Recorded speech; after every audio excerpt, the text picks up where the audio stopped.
കേന്ദ്ര കമ്മിറ്റി അംഗമായി തെരഞ്ഞെടുക്കപ്പെട്ട കെ.എസ്. സലീഖയ്ക്ക് പാലക്കാട് ജില്ലാ കമ്മിറ്റി ഓഫീസിൽ സ്വീകരണം നൽകി.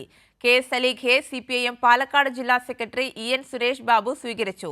പാർട്ടി കോൺഗ്രസ് തീരുമാനങ്ങൾ നടപ്പാക്കാനുള്ള പ്രവർത്തനങ്ങളിൽ മുന്നിലുണ്ടാകുമെന്ന് സലീഖ പറഞ്ഞു.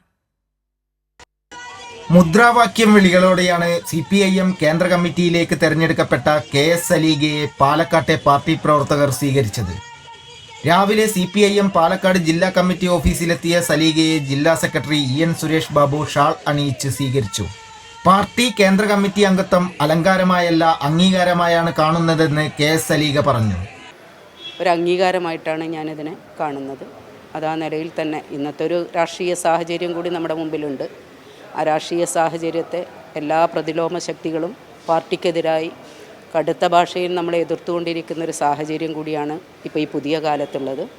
അതുകൊണ്ട് തന്നെ അതിനെ നേരിടാൻ പാർട്ടി ഒറ്റക്കെട്ടായി ജനങ്ങളെ കേൾക്കാനും ജനങ്ങളിലേക്ക് ഇറങ്ങിത്തിരിക്കാനുമാണ് ഈ പാർട്ടി കോൺഗ്രസിൻ്റെ തീരുമാനം. ആ തീരുമാനം ഫലപ്രദമായി ഭാവിയിൽ നടപ്പാക്കുമ്പോൾ അതിൻ്റെ മുന്നിൽ തന്നെ ഉണ്ടാകുമെന്നതാണ് എനിക്ക് അതിൻ്റെ ഭാഗമായിട്ട് പറയാനുള്ളത്. സിപിഐഎം പാലക്കാട് ജില്ലാ കമ്മിറ്റി അംഗങ്ങളായ Zubaida Ishaq, C P. Pramod, area secretary K. Krishnankutty, doctor P. Sarin, party പ്രവർത്തകർ, ബഹുജന സംഘടനാ പ്രവർത്തകർ എന്നിവർ ചടങ്ങിൽ പങ്കെടുത്തു. കൈരളി ന്യൂസ്, പാലക്കാട്.